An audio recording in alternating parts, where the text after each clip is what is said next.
Hello and welcome to Seagulls Social, Season 2, Episode 43.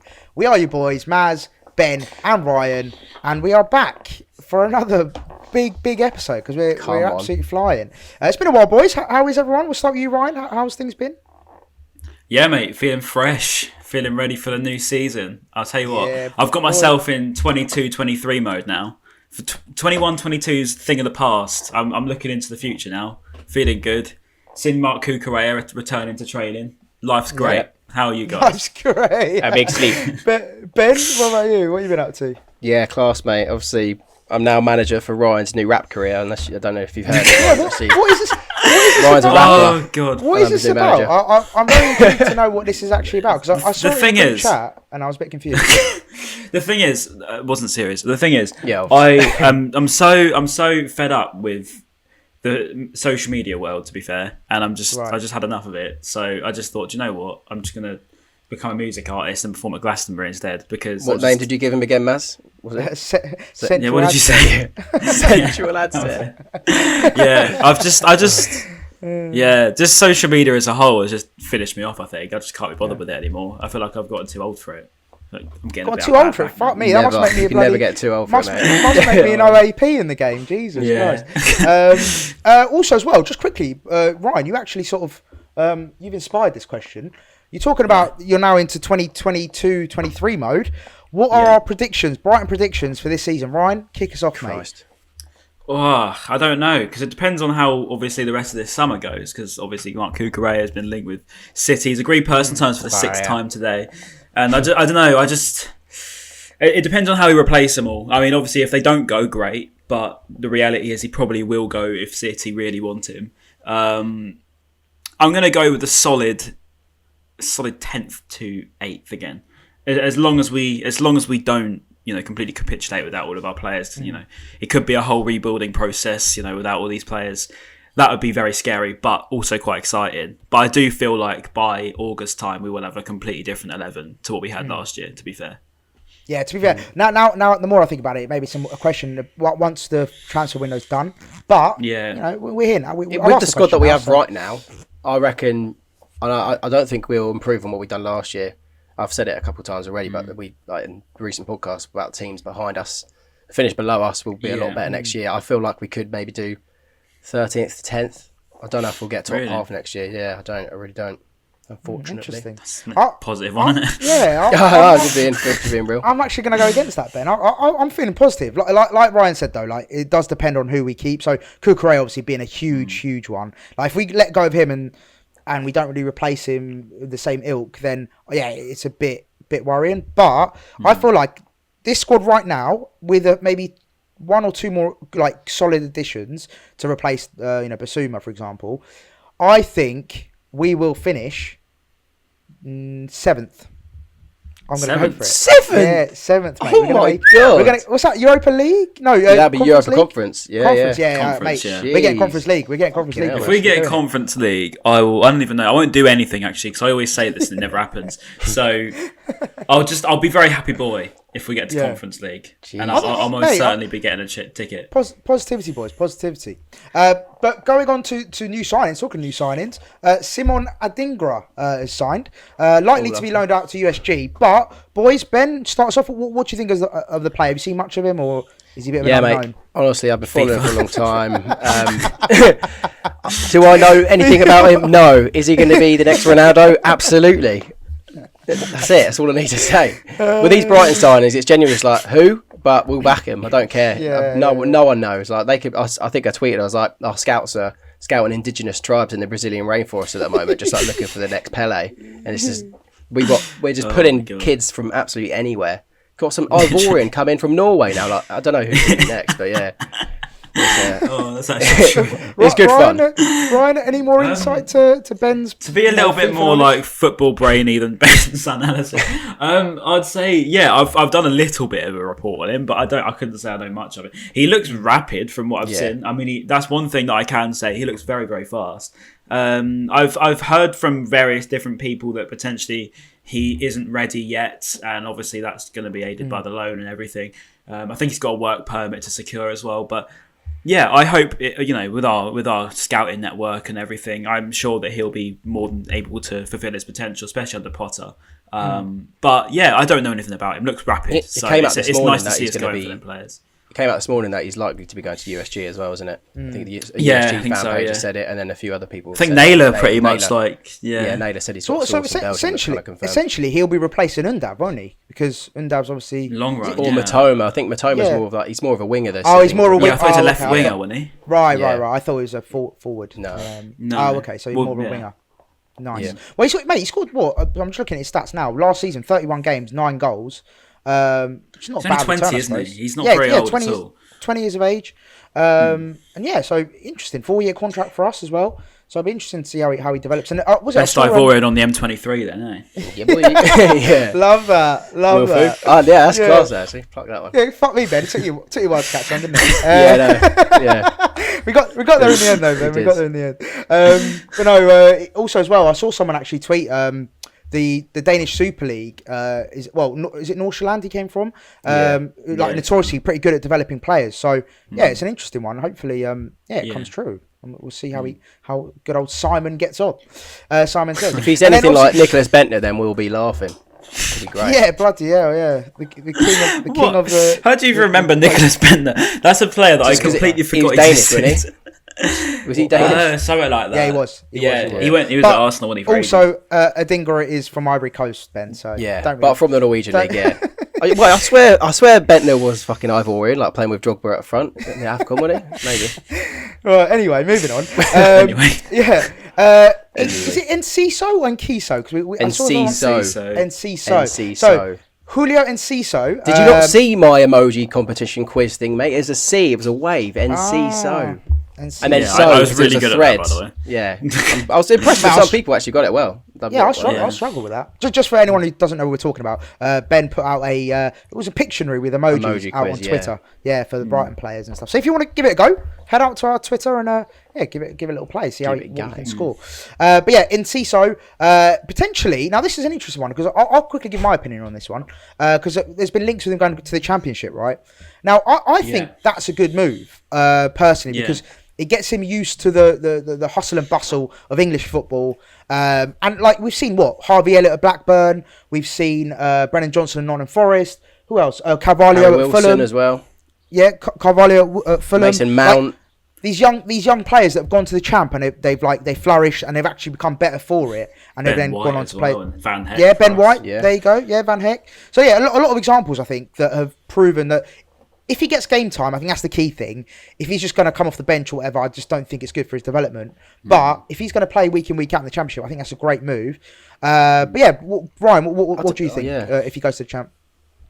Yeah, I'll be happy with it. I mean, to be fair, I couldn't see him coming in at 18, probably started next year. Although I did see a video this morning of him and Dav meeting for the first time, and that was quite cool. They did their little handshake, and I was just thinking, this is going to be so cool because they're both relatively young. I mean, obviously, Dav's a bit older, but inevitably they will be playing together up front, and that's just exciting. I don't know what it is. It's just exciting seeing two new attacking players coming in that we don't know much about, and people always slate us for signing like randomers from abroad, but there is that like element of excitement of you don't actually know what you're going to get. I mean, even Trossard to a degree. He came from Belgium. People knew he was a decent player, but really didn't expect him to come in and have and especially at the beginning, that impact he had. It's just, I don't know, there's something about it that just excites me. And I think, Enciso, I've got more faith in Enciso to do well than probably most of our other signings so far. I can just see something in him that's going to do well. I don't know what it is, but maybe that's just me being delusional. I do have a slight concern. Obviously, the link with the Championship, I think it was Paul Barber, and we'll get onto the whole beef where we got that information from. But Paul Barber saying it's the Championship, and obviously the Championship's a lot more technical than it was back in the day. It used to be just, you think about Championship, you thought it was just brute strength, and that's all it was to win, to get higher in the league. But yeah, it's a lot more technical now. But I still question, like, if you could pick a team for him, where would he fit in well? That's a good question. It's like, I don't really, I can't, my Championship knowledge isn't as good as it used to be when we were in the Championship. I wouldn't mind seeing him going to Blackburn. We have done recently. Cadra, they seem to really thrive with young players, especially attacking players as well. I mean, Van Heck was their player of the year, but Harvey Elliott did well there. Cadra did well there. I feel like there's definitely a market there. I think maybe a newly relegated team like a Norwich, possibly. Although I'd rather. Blackburn's a good shout actually, though, Ryan, because I remember watching a couple of their games, and they would say like their style of play was kind of counter-attacking, which I imagine would probably suit Enciso quite well. This is a random one. What about Burnley now with Vincent Kompany at the helm? Yeah, could they possibly. be interested? Like, have you seen? They signed Harvey Twine or Harry Harvey Twine, Harry Twine or something. Yeah. You see his first video. No. I didn't know he was as posh as he is. He sounds like Ben White, and someone put a tweet on saying that he literally makes Patrick Bamford sound like a chap. And it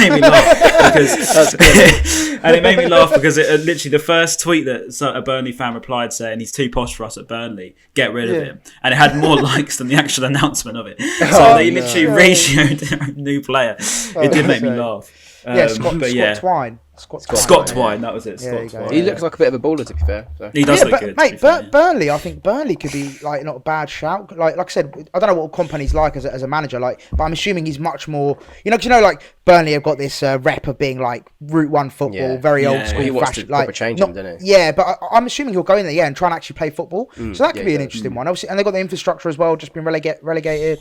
But I think it's even like a Swansea City. Do you know what I mean? Like, I don't know. Like, I feel like. They play some nice football under Russell Martin. That's what I mean. Like, basically, I want to see him with a team that plays expansive, open football. I think that's where he'd thrive the most. Someone who just basically plays, direct. That's the thing. Like, all of our players that we're signing at the moment are literally for the stats nerds. Like, if you are a football hipster or any way, shape, or form, like your analytics in football, pretty much any player that we sign is going to be suited to that. So the majority of the players that we sign are going to be best suited to go into these expansive sides, because realistically, if Burnley were still under Sean Dyche, they would still be playing Route 1 next year, and there's no way we would even be saying that Enciso should go there, because he wouldn't do well. He wouldn't progress anywhere near as quickly as he would say if he did work under a Blackburn. And I think that's quite an accolade to us, to be fair, because it doesn't feel that long ago we were the club bringing in these lone players in the Championship and getting excited because we've got a Chelsea youngster or a Man United youngster. Harry Wilson. And now what was his name?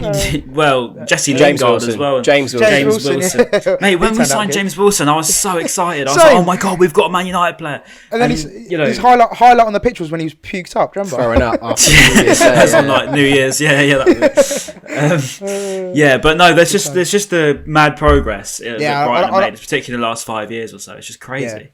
I get exactly what you're saying. Like, exactly what you said. It's like we used to be that team, and now we're the team loaning out players. We've got the arrogance now. We can just be like, we'll take your pick of which club you want them to go to, and it's just mad to even imagine. If I heard myself saying this 5-6 years ago, I'd been like, Ryan, you're in dreamland, mate. And it really is crazy.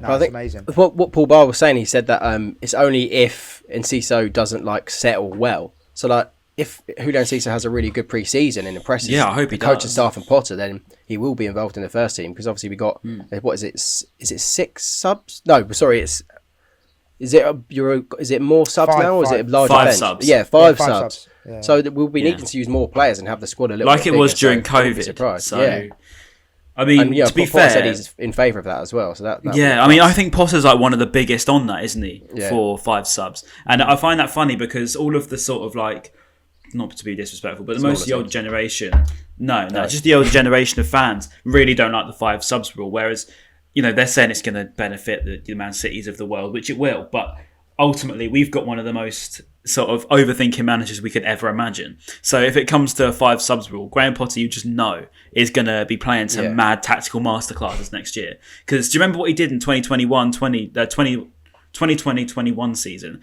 He was playing some he changed formation so quickly. To be fair, it was helped by having like Ben White and stuff who are so adaptable. But I fully expect us to be doing pretty similar next year. And it will be very, very exciting to watch because I don't know, I've got some good feelings, to be fair, about that for next season. And to be fair, I'm in favour of the 5 subs as well. Yeah, no, it should be good. And then final one, just on incomings, on transfer incomings, we have got Camara, who let me just get his first name, because is it Mohamed Camara? Mohamed, yeah. Yeah, Mohamed Camara. Is it Kamara or Camara? Oh, Kamara, yeah. I don't know if it's Kamara or Camara. I don't know, Kamara. There you go, we'll go Kamara.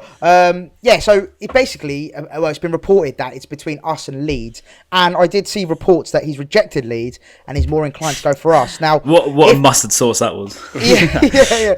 Whether that's true or not, obviously that's very much to be seen. But what do we think of the player, lads? And Ryan, if you want to kick us off, what do you think of him? Have you seen much of him? Not too much of him. To be fair, I'm pretty jealous of Palace signing Decore, I've got to be honest. Or at least if they do get it over the line, because that is a great signing. But someone similar to him, I suppose. I don't know too much on him. But I do believe the links. I feel like there's a lot behind it. And I feel like it's just one of those that's going to happen. I don't know why. I can just see it happening. Because it'd be like Enoch Mwepu last year. And it sort of come out of nowhere. And then, it's all Brighton Air advanced talks, and then all of a sudden he's signed. I just feel like that's going to be similar to Kamara. It's sort of come out of nowhere. I don't know what he's like. I think he's 22. Yep. He's Malian as well. So similar to Bissouma. I hope he's the same, because that would be great. But I don't know too much on him, to be fair. Yeah, well, he seems to be highly rated, doesn't he, on Twitter? A lot of the Twitter people seem to be rating him a lot. I know it's obviously that Don Mitchell guy's the journalist. I've literally just found this out just from a quick Google search. But in February 2021, he was suspended for 3 months from all club and international activities following a doping investigation conducted by UEFA, in which he tested positive. So, I mean, it's not the best first impression we could have got from him, but we've just ruined the whole Brighton recruitment team now. So we've completely ruined it.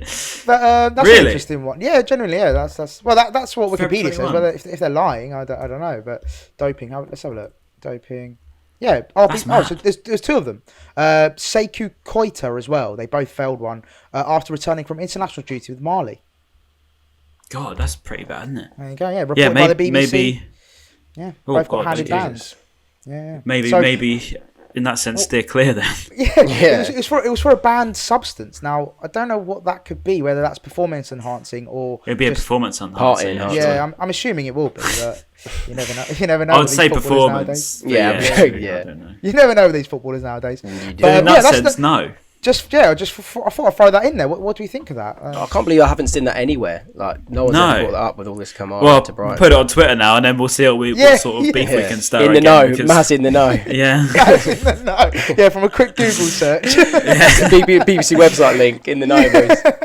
Tapping merchant. And actually, wait, this was reported back Tapping merchant. This was back in February 2021 as well. Yeah, as reported in February 21. Exclusive. Exclusive. As per Masmazar. Who needs Fabrizio Romano, mate? As per Masmazar Lab Bible. Yeah. I might get my blue tick after that. Yeah, all right, yeah. So Cameron, I still haven't got one. I'm livid. We're not too sure about him then. Yeah, after that revelation of Ryan takes everything back he just said about us signing him. In fact, actually, before we move on from, go on, Maz. If this is about Kamara, I was just about to say, just quickly. How do we stand on that? Is it like one of those things where you're like, he's done it once, like hopefully he learns from his mistakes, or is it one of those things where you're like, he's done it once, he's always going to do it? Let's think about some previous Brighton footballers over the years. Do they learn from their mistakes? I was going to say that Potter has kind of like a zero tolerance type of stuff for this. So like, would Potter want someone's personality that has done wrong in the past in the squad? I'd like to think not. I mean, I don't get me wrong. If he's just, I don't know. If it's performance enhancer, I think that's a bit of a no-go. Because Potter's about the wholesome vibes, and he's not going to get someone that's been done for dope. Yeah, give me like a Joel Veltman and Tarek Lamptey. That inside training thing, it's just so wholesome. You see a Welbeck dapping up Tarek Lamptey, he's like, yo, T. It's just like, you can tell like, they've got lovely little family vibes. Sorry, I've just another in the know. Here we go. I read the article. Exclusive. A bit further down. So this was apparently how it came about. So they were treated by a Mali doctor whilst on international duty. They received a medicine to combat altitude sickness that contained a substance on the banned list. So their doctor is responsible. Apparently, that's how they. Okay, so it's not like they've used something to. No, I think basically they took something that was on the banned list whilst being treated. So, but that's the story that's come out. So whether that's the truth or not, we don't know. But that's what's been reported. If that's the truth, then yeah, fair. Maybe not. I mean, I wouldn't be mad at that. After all that, we'll have him. We'll have him. Yeah, we'll bring him in. Always rated him. Never doubted him whatsoever. Just leave the doctor back in Mali. Don't bring him back. We'll have Kamara. Amazing. Oh, I love that.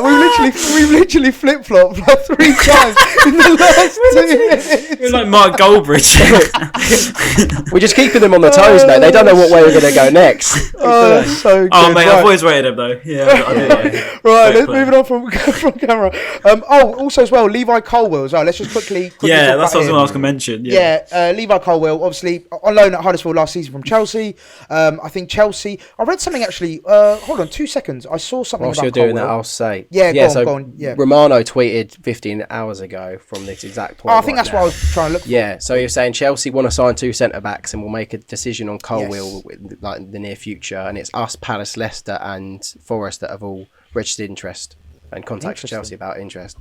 So the fact that we've actually contacted them that's exciting in itself. I think genuinely, if there's one team that he will pick, and I don't mean this in a disrespectful way against any of these other clubs, but I don't know why he wouldn't want to work under Potter as a young centre half. I just think that he is one of the dream managers to work under. I mean, you've seen what he's done to the centre halves at this club in the last 3 years. It's genuinely crazy.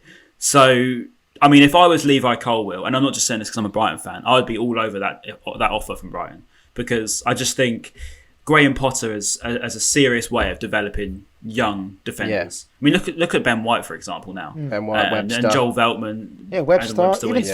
Even Dunky under Potter has been brilliant. Mate, Lewis Dunk came on leaps and bounds once Graham Potter come in. Leaps and bounds. Like, it was noticeable difference. He wasn't just that defender that threw his body on the line anymore. He was the player that could switch the ball 90 yards and bring the ball forward as well. And the chest back to goalkeeper, you know? Oh, yeah, we get excited about the chest. But the thing that excites me about Levi Colwill and turns me on, he's left-footed. So if he goes left centre-back... Is he left-footed? Nice. He's left-footed. Even better. Nice. And I saw someone tweet that you can actually play full-back as well. So, like, we know the Potter loves people that can play more than one position. Diverse, yeah. Oh, amazing. I'm going to put you in 7 positions for 70 minutes. You get it. And then final one, after Ben's lovely rendition of Tory Lanes there, we finally wrap up the transfer section with Marc Cucurella, of course. Now, who was it? Was it Nalo came out saying that basically, like, there's been a lot of reports over the few weeks, but there's no truth to it, apparently. There's been no contact, there's been no offer. Well, there's been contact, There's been no offer. There's been no agreed terms. So it's all very like, it will take an irresistible offer for them to accept it. Yes. They really don't want to sell. 50-60 mil is irresistible, I suppose. Right? I think Romano's reported that they don't want to go over 50, but I think anything over 50, we do accept. But this is the thing, right? It's not like he's got 1 year left on his contract. He's got 4 years left on his contract. He's 23 years of age. He's just had one of his best seasons ever. And he's obviously, got the attraction from Man City and probably a lot of other clubs. How can you warrant anything below 50 million? Or even, I think 60 million should be the minimum we ask, considering how long he's got left. And we bought him for 15 million? So to make 35, let's say we sold him for 50 million, to make 35 million, really? I mean, for one season, it's not bad. But like in today's market, 35 million, really, is that worth? I get what you're saying. Do you know what I mean? I get what you're saying. I think with Marc Cucurella, there's going to be so many contrast opinions. So in a world where he goes, you've got the people that will say can't blame him, and I'm probably on that side. Yeah, can't blame him. Man City, massive club. Yeah. You're going to win trophies, play under the best manager, everything like that. Great. But then there'll be the people that will say he used us, wanted to get better, didn't ever love the club. Yeah. I'm not so much for that, but I can see the reasoning why people would say it. And then you've also got the people that would be more like, give him he'll want to stay another year. Doesn't need to go just yet. He's still very young. And I can see that as well. I can probably see all three sides. Well, I'm probably on the main of the first thing. But Cucurella thing, I'm so confused because 1 minute we've got, I know the agreed terms thing's getting a bit out of hand now, but it just seems like if everyone's reporting it, and literally everyone's reporting it, but Naylor's not, I'm confused. So do we just believe Naylor? Because don't get me wrong, I don't disrespect or have anything against Naylor. I think he's one of the best, if not the best, in the industry. But do you just go by everything that he says, or at any point do we just believe anyone else or not? Because surely Fabrizio, for me, it's just Romano and Naylor are the ones that I kind of will be listening to. Like with the whole Bissouma stuff, my friends sent me all the Bissouma stuff. Like they've got like Alistair Gold, he's like their guy. Obviously Naylor's our equivalent. So you want to be, it's like the top journos, the tier 1 journos for each club from the Athletic. They're the guys you want to be listening to. And obviously Romano's then like around Ornstein as well. Like Ornstein. Yeah, me, David Ornstein. Like, so anything like that, I'll listen to them. Really. I feel like basically Romano just piggybacks off Ornstein and then does his little tap-ins. But no, I think Fabrizio's a strange one because then again with the Ben White stuff, he didn't really get much of that right with us. I mean, he kept saying, that Ben White will go to Arsenal, but it won't be for 50 million and so on. And he sort of stuck by that narrative until the club, the Argus insisted, Andy Naylor insisted that it will be 50 million at least to get him over the line. And it was. And, if that's the case, surely we just got to believe everything that Naylor comes out with. And that's Marc Cucurella at the moment, as things stand, is not going anywhere. Do you not agree? I don't know. But I get what you're saying. Definitely. I think what Naylor's doing, obviously, right, like as of right now, is like that is the situation right now. So like the situation right now is he hasn't been any official offer made, but like he's just reporting like as of now. Doesn't mean that tomorrow they're not going to come in for like a £55 million bid. Exactly. I don't think he's ever said like, oh yeah, he's not leaving. Like he hasn't said that. He's just saying as it stands, nothing's developing. Saying.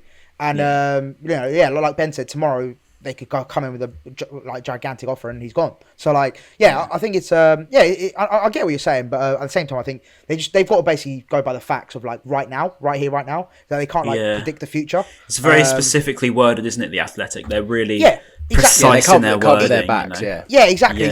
Because they know that if they were to like put the wording like you said, like something conspicuous or alluding to something, they've got like the best paid like last editors you ever seen. Probably. Exactly.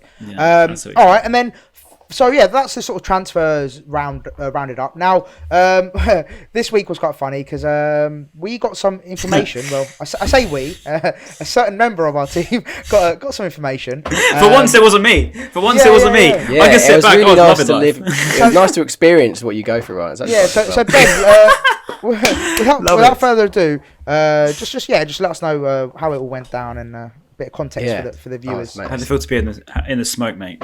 It was good fun. Basically, we got a message. Well, I got a message from one of our listeners and a friend of mine now, and he's down in Australia at the moment, living there, working there, I think. And he's part of the Seagulls Down Under Facebook page, which is like I think it's like a closed group. You have to send the admin like your address or just like a screenshot of roughly where you're from in Sydney, just to confirm you're there. Anyway, so then Paul Barber messaged the guy from Seagulls Down Under, the admin.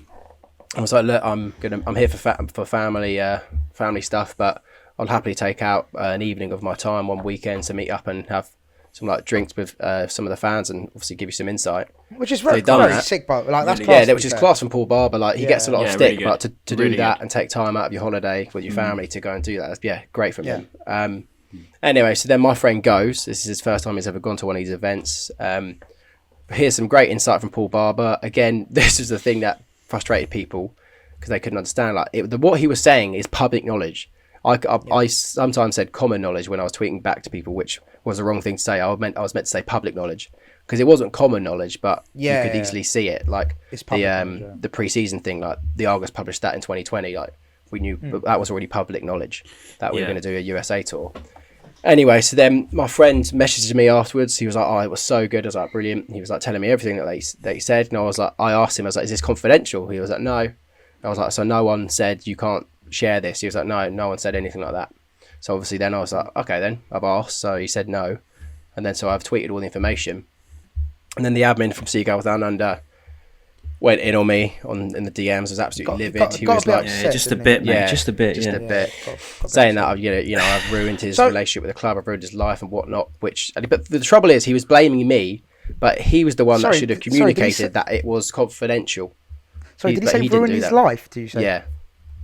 That's a bit over the top, isn't it? A bit dramatic. I think the thing that I'm not want to sit on the fence or anything. So I think the thing that got me was the reaction by some pages, not necessarily Seagulls Down Under, but again it felt like a bit of a free hit. It was like, okay, we've got a moment to hit Seagulls Social, and there was a couple, particularly Tweet and Seagull. And I don't want to just call out because I have nothing against Tweet and Seagull whatsoever. I don't know who he is or she. It could be a she, but I didn't understand the quick bites. I thought it was quite saying that we should be more responsible. Yeah. We have no responsibility. This is what I want to get across to everyone. We have no responsibility to anything. We have no ties. We have no commitments to the club. We have no commitments to anything. We're just fans. We're a couple of fans that come on a podcast. We record an hour of every week. We don't talk to each other too much in between that. We've all got our own lives. Ben works, Maz works, I work. We all go in between each other's lives. We turn our laptops on every week, every hour, and we put our phones on. That's it. And we talk about what we see. I don't get where this whole narrative of we have to be careful with what we say. We don't have to be careful with what we say. People listen to us. People can agree, disagree, fine. But I think when it came to you've got to be careful. You need to be more responsible. Seagulls Social ruining for it, but we're not. We're just saying what we hear. We're not in the know. We're not anything. No, the funny thing was though, the tweeting Seagull was kind of, I think after a while the narrative changed and they were saying, well, yeah, this information isn't harmful. So they did kind of agree, saying this information is harmful, but they were saying it's courtesy not to. Share just for everyone who's watching or listening, just the tweet that we're referring to. So this is the tweet that we put out. So it was some very interesting info that came out of Paul Barber's fan meetup. So Bissouma's fee is higher than reported at BHAFC at Tottenham's request. No Marc Cucurella offer yet. Will be impossible to keep him if they times his salary by 3 or 4 times. New York preseason tour in 2023.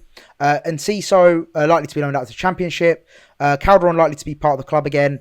Barber, when Barber joined, we had 12 scouts, and now we've got 300 plus, and that's due to the club's data provider giving them the edge over other clubs. So that's the initial tweet, and then the quote tweet that we're referring to as well, which is, whilst this is fairly harmless, if you go to these type of events, the instructions are usually not to go spreading what has been said on social media. Access like this is privileged, and the worry is if this keeps happening, then the club will be less transparent. Now, just give my opinion on this. First of all, I agree with everything that's been said so far by Ben and Ryan. Just to put that clear. First of all, the information that I've just read out, you could find that in the Athletic, you can find that in the Daily Mail, you can find that it's not information that's sacred to the club or whatever you want to call it. So that's first and foremost.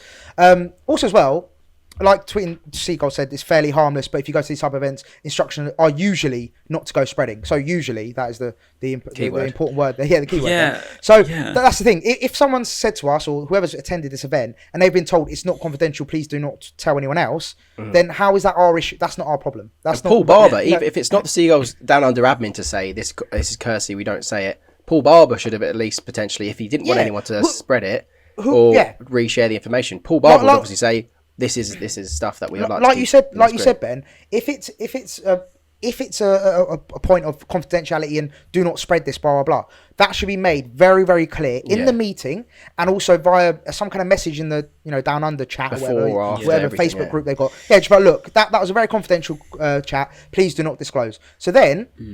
The person who told you would then be like, oh, actually, they've told us to keep it under wraps. I'm not going to spread the information. So I think that's first and foremost. That's not our problem. That's not our issue. Yeah. We have not done anything wrong in that sense. And to get the blame from him was very unfair. Yeah, and it was a very for me, it was a very over the top reaction to something that there's so much more deeper issues in the world that we have to worry about, and there's a lot more to be upset and worried about than. Paul Barber's a smart guy, by the way. He wouldn't go to an event like that and say something that he wouldn't want shared or potentially be shared. And it's already been shared before we shared it anyway. People already knew about it. They had already put it on their Facebook thing. Look, I don't want to get in an argument with Seagulls Down Under. I have nothing against Seagulls Down Under at all. I don't even really know much of them. I don't know. But I've heard they do what they do. I get that it's his baby and he wants to protect it. So I can relate to that. At the same time, I think people, if we put this clip on Twitter or something, people that listen to this just need to realise that we're not actually... I don't know what people think we are, what people think of anything, or if there's any weird narrative going around. But we're not anything. We're just some lads that talk on a podcast. Yeah. Yes, I saw all the tweets as well. Some people just don't need a podcast. Don't have to talk, film with your mates. Look, we're just some lads. We like presenting. It's what we want to do with our careers. Maz is doing a fantastic job of it already. We want to start presenting in this industry. Our way of doing that is talk about the club we love on a thing. You have to watch us. If you like us, like us. If you don't. It really isn't the end of the world to us. We don't know who anyone is individually. You wouldn't come up to us and say any of these things in real life. You know, I go to so many away games, see all these people. You can give me looks and stares, love, but they mate. don't. It's You all know, love. most people are really nice. We get a lot of love. And that's what the main thing is, isn't it? It's just understanding that we're not actually. I don't know what people think we are, or what people think that we are. Think that we think we are. We don't think we're anything. We just think we're some lads that filming a podcast. As cliched as it sounds, and this is genuinely from the bottom of my heart, like, and I'm sure you boys echo the same feelings. I generally create content because I love it. Like I love making content because, first of all, I love Brighton and Hove Albion. I love Brighton as a city, and for me, like, it was a perfect mix of doing my passion of my job or what I want to do and the love for my club. So I just combined the two. So, like, as cliche as it sounds, we don't take, like, I think, again, to, like, just to go off the back of your point, Ryan, as well, for, like, listeners and viewers, like, we do put a lot of time and effort into this. Like, Ben, Ben puts a lot of time into editing, socials, editing, loads of stuff like that. Like, me and Ryan just being here. No, I'm joking. We just exist, you know. We just exist. It's not calculated content. No, but on a serious note. Calculated like that. Yeah, on a serious note, or like on a serious one, like, we put a lot of time, effort, and passion, and we don't do it because we want to make money or we want to do it for the fame, or like we genuinely just three Brighton fans who just do a podcast. Like, we make no money off it, literally. We might make like 30p between us off a podcast. Like, it's ridiculous as to how little the pay is. Yeah, on YouTube, honestly, there's no money in this. Like, if you're thinking we're on making mega bucks for some Seagulls Social alone, ain't happening, mate. It's not happening. We're not doing it for clicks. Final thing before we wrap up the Seagulls under, just to all that sort of negativity aside, we also did get a lot of available, by the way. Contact us.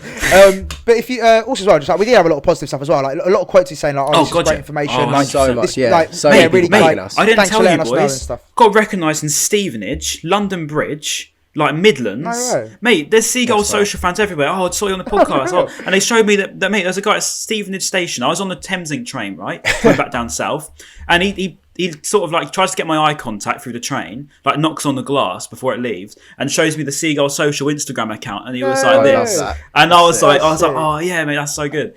So, Jack's mate, there's people that love us as well. Yeah, like literally, it's mad. So we love it all. We love it all.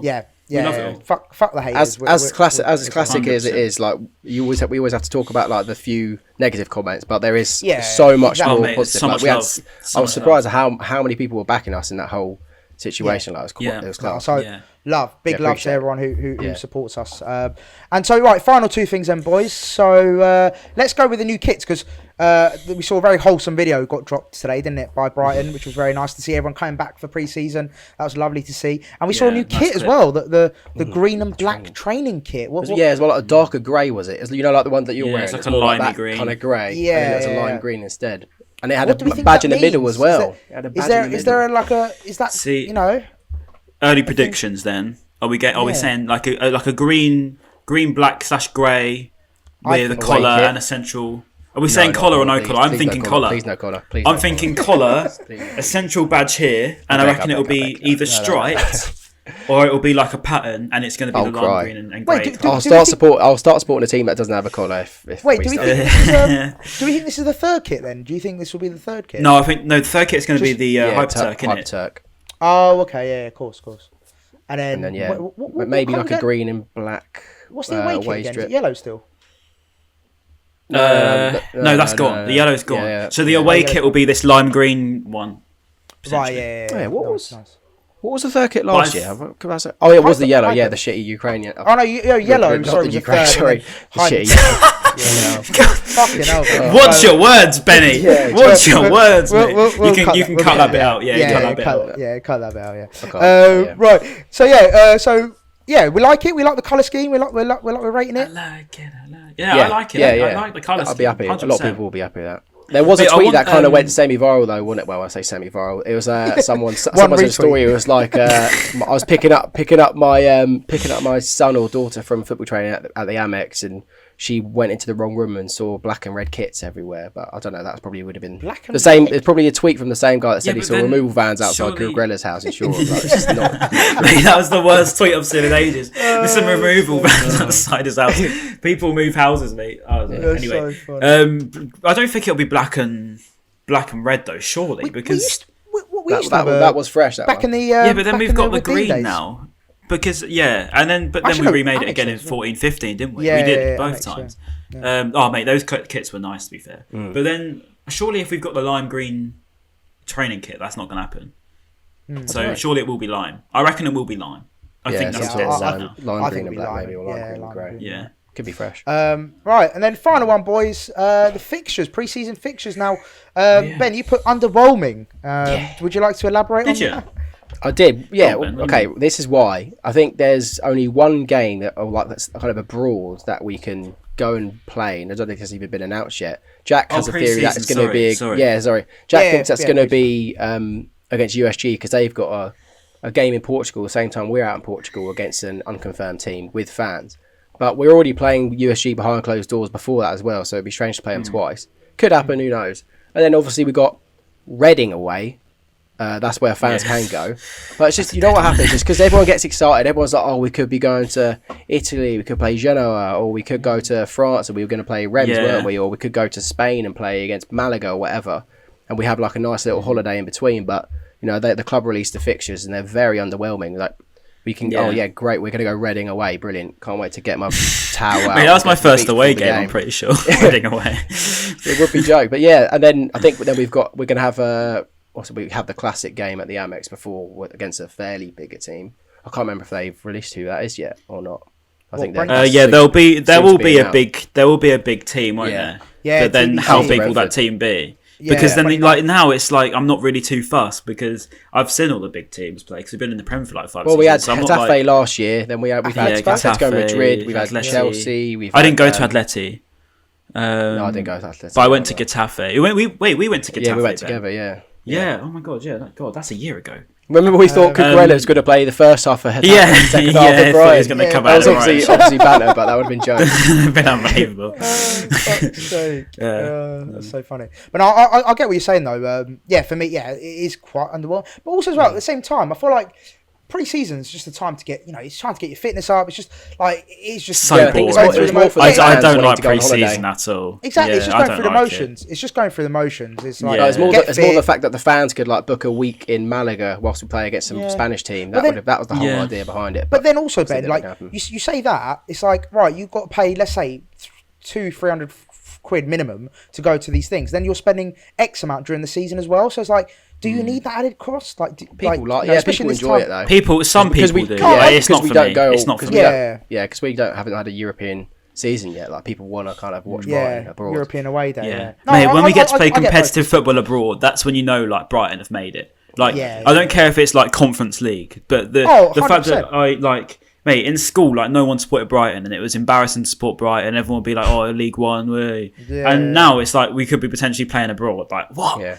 That's just. We're gonna be those we're gonna be those fans. You know, like when you're like, let's say in like 10 or 20 years time, we're gonna be those fans going, "Yeah, you weren't there in League One." In school, I was the only Brighton fan. I was. We're gonna be. I was the only one at school. We're gonna be those fans. We're gonna be those. Carry around pictures of us at sports day, Maz. Our sports day at the team was like in our wallet. It's like, look, I've got evidence. I was ball boy at the with Dean. Oh, you'll never know that. If you go on my Facebook and look at school, all my friends supported Liverpool or Chelsea. That's how it was when I was back in my day. And they're always the fans that we sort of take the piss out of, but we're going to be those fans in like 20 years. So. We'll be like, go on my Facebook and look at it, and everyone's like, what the fuck is Facebook, mate? Like, no one uses that anymore, bro. Look at my Bebo. Right, lads, it's been an absolute pleasure. I thought this has been a great pod. I've had a lot of fun. Wait, before we end, have we spoke about the actual season? Sorry, Bissouma, but also the season fixtures as well. The actual fixtures. Yeah, that's good. Let's do that in 5 minutes if we can. Because go on, Ryan. You say you've got to bounce. Go on, Ryan. Hang on, let me make sure I've got them all up first. I think the first game is against United away. Isn't it? I don't know if I'll be going to that one yet, but hopefully, maybe. I don't know. But I think that's gutting. That's actually on Sky Sports. That one I've just got it up. 2:00 kickoff. That's on the Sunday. Then we've got Newcastle home game. That should be good because the Dan Burn first time back at the Amex sort of thing. Newcastle massively improved.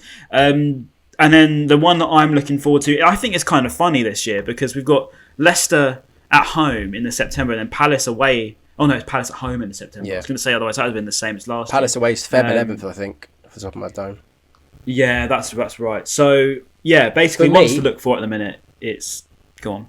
I was going to say, I think if I remember correctly, like the things that the difficult times were, like, I think might have been end of April and just before the World Cup break, so like November. I think those are the difficult stages. The rest of it is actually quite nice. Yeah. So Forest away in April, that'd be a good game. Yeah, I was going to say, like, on the front of it, like just sort of scanning it over, especially the first couple of fixtures. I think it's, I don't want to jinx it, but it's quite. I think it's falling quite fairly to us. Falling quite nice. Let's say the first five, right. Then. So we've got Man United away, which is, you never know with United. You really never know. Newcastle at home, West Ham away. Which is, again, I don't see us ever losing to West Ham. I just always feel like we're all right against them. Then we've done so well. Yeah, I know, we've done so. Literally, like the last final bit. He's back. He's back. Oh, sorry, did I dip out? Sorry. Yeah, literally. Go again. Sorry, so I'll start again. So we've got Man United at home, first game. Newcastle at home. Sorry, I'll say that again. We've got Man United away, first game. Newcastle at home, second game. Then it's West Ham away, Leeds at home, and then Fulham away. That's the first five. That's some good points in there. Yeah. Some good points in there, I'd say. That's a solid start. And then even Leicester, Bournemouth, Palace. I was about to say, up until the 1st of October, in my eyes, like, if, you know, in an ideal world, we should be looking quite good, Pretty hopefully. solid. That's not a bad start at all. But, you know, I don't want to jinx it. It's not a bad start. Yeah. Let's not jinx it. Because knowing us, will capitulate and also, just before we go, it's just classic. Every episode of the past season, basically, the past like 40 episodes, every episode's been Bissouma's going to leave. He's finally left. Best of luck to Bissouma. It feels like a weight off, mate. Mental. It feels like a weight off. All the best to Bissouma. I'm sure he'll do well. And you know, he's been a great servant on the pitch for us. Great player on the pitch for us. And yeah, there's nothing more we can really add. But everyone knows Bissouma's qualities. But I think it was always inevitable. So if anything, now for us, saves us talking about it every week for the last 6 months. And it shows that it confirms my point. There is absolutely no loyalty in football. He's an Arsenal fan. He's picked Spurs over Arsenal. Tottenham. Yeah. But again, in the know Ben, I think I know. Go on, ITK, mate. One of my friends is Bissouma's PT.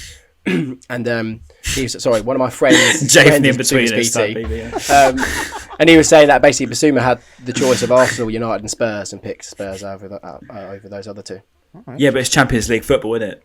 So you can see why. And also to work under Conte as well. Like that is pretty they're building a bit of a monster over at Tottenham, to be fair. Yeah. There you go. Right, boys, comments down below.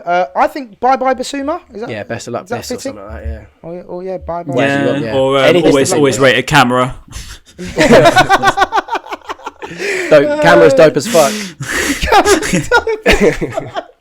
Like say, right, pick your favourite one out of those suggestions. Comment it down below if you're watching on YouTube, and of course, as per usual, if you're streaming it, if you're watching on YouTube, please do like, comment, and subscribe, and of course, keep streaming it on Apple and Spotify, and all that other good stuff. Follow us on Instagram, Twitter, any kind of our social medias that we got. Please go do follow them up. It does mean a lot. And we are done until maybe a couple of weeks again, maybe lads, until depends on whatever happens in the next week or so. We could have new kits and new signings. We never know. There you go. Right, peace out, A-Town down. Peace.